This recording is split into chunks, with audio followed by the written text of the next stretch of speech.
Good afternoon, everybody. Welcome back to the Standard American YouTube channel.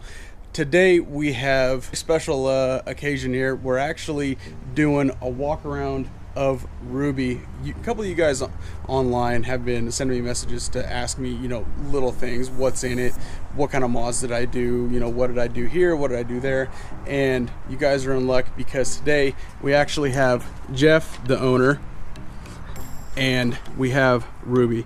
So today what we did, we gave her a little light bar that I think is pretty dang cool. I actually am kind of jealous. I wish I had one on mine. How many miles have you put on this thing so far? I would say definitely under 1,000, because I haven't driven it that much and I haven't really commuted in it very often, but definitely over 500, I know that. So we had a little issue with the trans heating up. So what we did, and we didn't get a video of it, I'm not sure, I guess we just didn't do it, but we put a big old trans cooler in there, and actually a trans cooler and a temp gauge, and it actually made a huge difference. We didn't put a fan on the cooler or anything, but so far so good. It hasn't gone, you went to Santa Cruz, and all he had to do was kick it into turn the overdrive off, downshift in the third, and temp went down great, and it's been driving like a champ ever since. So first things first, you guys want to hear it? Start it up real quick. And that trans cooler is right under there. Those 4 bolts are the mounting bolts.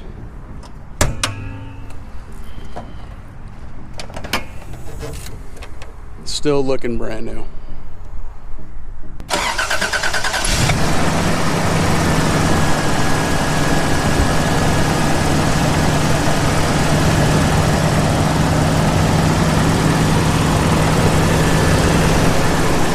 Opting the battery. Despite what the internet says, these are decent batteries in my opinion. They're great. You can drop them all the way down to 5-6 volts, jump them, they'll start right up, they'll hold the charge. They've done great for me. I have 2 of them in my 4Runner way over there, and they're awesome little batteries. He's got his Snorkel.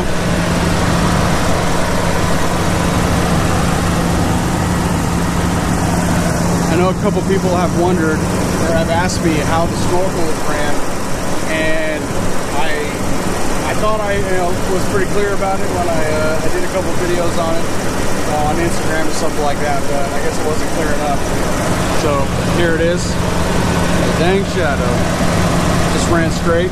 This is actually part of the original intake. And the math is just, I'll always keep it flat because it gets pretty angry when it's sideways, and it goes straight to the Snorkel. That's actually bolted to the fender, and there's a filter element in there.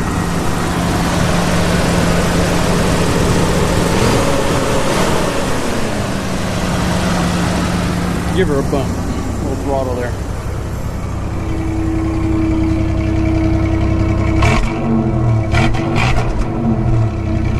Sounds good. So we gave it a 3-inch lift with Rancho RS 9000 shocks. They're all, I think they're 10-way adjustable. So there's a 3-inch lift, ball joint spacer lift, turned up the torsion bars, and it's actually, it lifted it, what, I think a little bit more than 3 inches, didn't it? Yeah, a little bit over 3 inches. And these are BFG KM3s. They're, what are they, 32s or 33s? 33s. They're 33 10.5s. They're not the 12.5s. A lot of people like that. That's starting to grow on me, actually. Trail gear sliders that are welded on. Old man Emu 3-inch springs in the back.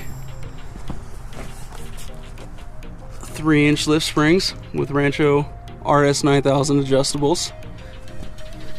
Extended panhard bar. And he's got a nice little air system into there. Yep. Oh, it's got the hot water unit, the heat transfer unit right there. and that's actually part of his hot water setup, his shower setup. Custom roof rack. Sides are aluminum. The top bars are steel. They're a 1x1 120 wall. So the light bar we just got done making today. We didn't hook her up or anything because that took us quite a long time. All the connections are soldered, heat wrapped. The heat wrap has adhesive in it. I mean, it's fancy. Like I said, I'm jealous, and I might have to take mine off and put one of those up there. So here's the inside. A lot of people are asking about the interior. It is tan leather. It's a limited. Has a cassette player. Oh, it's not yet. This is the highlight of the interior. Original cassette player by Toyota. You don't see that every day. And it works. And it still works. This is the interior. Got the spare tire way back there. Got a bunch of lights that we unfortunately didn't get to today. We were gonna put pod lights on the side here, but that's for another day. So yeah, nice, really nice interior. This thing. And if you're not familiar with the build, we literally got this from a tow yard straight to my my house over here. And what is it, 5 months? 5 months, 6 months? Yeah. 6 months, and I believe 120 and 140, I don't remember, of hours into this, what do you say? Probably more than that? Yeah, I mean, it's not like I hit a stop clock every single time I came out to work on this thing.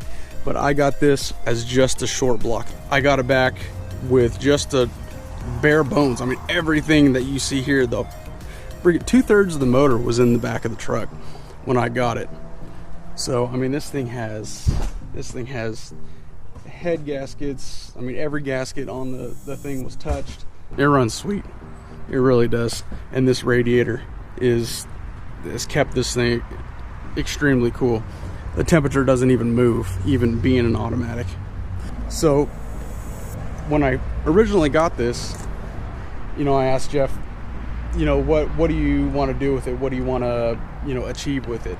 And he goes, well, just camper, everything. I want to, you know, live out of it for 10 days if I have to. I said, no problem.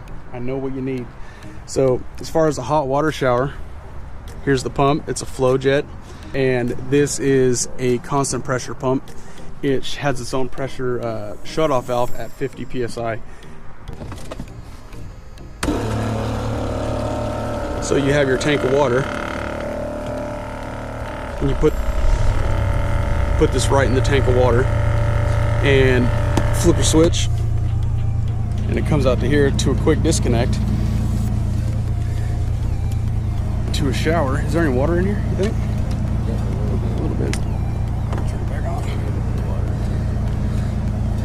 And you can either turn it on, you know, jet, or here it goes, your shower. So if you have a shower room like he does, he has a big old green one, then you can just hot water, bingo. And this is all hot. All he has to do is turn on the heater valve, and you have, this one's actually bigger than my heat transfer unit, and mine you can get about 100-degree water if you bump up the idle a little bit. So this one, I'm sure at idle you probably get the same temperature, if not hotter. So that's it as far as water. And we hooked them up with an ARB Twin compressor, which fits nicely snug back in here behind the spare. And that's an ARB Twin. That's not a single. And that goes directly to the air tank like you guys saw. And of course, we gave him the quick disconnects as well, right here. And he has all this. There you go. And the 33s, how long does it take you to fill 33s from 15 psi? From 15 psi with this machine, it'd probably take me definitely under 3 minutes. And that's, if the reservoir is pretty full and we let it charge up at full pressure, it'll be under 2 minutes. So he's got the ARB dual, the hot water shower with the Flojet pump. He's got a heat transfer unit that is bigger than he would probably ever need. He's got the 2.5, or I think it's 3 gallon in it, 3 gallon air tank under the back. And do you have any plans to go dual battery? I think here in the future, once I get all the electrical, all the lights on, and all the extra auxiliary stuff that I need, I want to put on it, I'll get the dual, and then with a winch too. Right, you have the winch definitely helps out with the dual battery, so and vice versa. Then I want to go with dual. Yeah. Like, because Jeremy's mentioned it on his, with the winch, it takes a lot of amperage. It does. It takes a lot of juice, especially with my winch. My clutch release handle on my winch, it's fully recessed in the bumper, so I actually have to spool out by the controller, and that, you know, warms up the motor and stuff like that. Like the last time I used it was to pull my buddy Jomar in his Nissan Xterra out of a mud hole, which, if you haven't seen that video, I'll put it in a link. I'll put it in a card up top. And it was, I think that was a good 40 or 50 yard pull. That was a straight pull. I didn't have enough line for to use a snatch block or anything. But it was, the winch got hot, I mean, pretty quickly before I even got to my buddy to get him out of that mud hole. Oh, that was a good video. That was a good like video. That? Yeah, that was a good one. I already had a feeling he wasn't gonna make it, but it was just nice to see him going anyway. Yeah, you know, and that's a lot of people. Oh, you should have went in there because, you know, you knew we were gonna get stuck. Well, yeah. But that's the exciting part of it, you know? We threw a mud, what is it, like a dirt clod or a rock in the middle, and it just went straight down. No forgiveness. And I'm like, dude, I'm gonna winch you out on this one. And he was fine with it, and we were just there to mainly get him out, and because he's not as experienced as he would like to be, so we kind of just went out there to fart it around. And, you know, a lot of people were telling me, oh, take my Toyota through there. Well, yeah, but it wasn't my day. It was, you know, his day, and plus we needed a recovery rig, and I was the only one with a winch. And I don't believe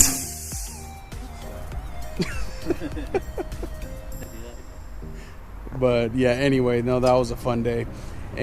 But after all the parks and stuff like that, after all they open back up, we're gonna take this rig out there, and we're gonna see what it can do, stretch its legs. Actually, if you guys are on my Instagram, I had a buddy here with his Sequoia that I put a lift on, and I have a little course back here, and under all my 2 weeks, can you believe that, 2 weeks worth of weeds that I haven't sprayed on, haven't sprayed yet. He actually had problems getting back up here, but this thing walked right up it, no problem. So I'm actually really excited to see this thing get out there and stretch its legs, see what it can do. And if you guys don't remember what this thing used to look like when I took possession of it, man, it is. And I'll link the first video, second video. I'll link the first video, you know, above. I'll put a card up there right about now. But let's just So get in. More to come. So cover this family channel. You know what I'm saying? StandardAmericanOutdoors.com, get you one. All right. Well, thanks for stopping by today. Until next time, guys. We will see you later. Drive safe and happy quarantine. Happy quarantine. All right. StandardAmericanOutdoors.com. We have 3VZ and 22RE power steering idle valve delete kits, which, you know, those things that constantly break and spew power steering fluid into your intake, which is no good. It gums a whole bunch of crap up. We have a kit up there that actually deletes that, and we have patches, we have stickers, and I would appreciate it. All right, till next time, see you later. Thanks for watching. Get on the brake and get on the gas, and you can feather, you'll feel it.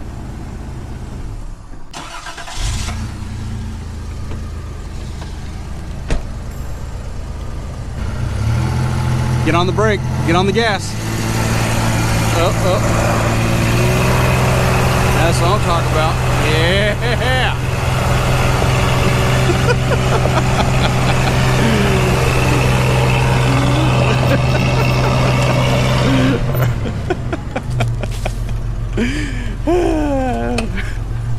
Thanks for watching. We'll see you later.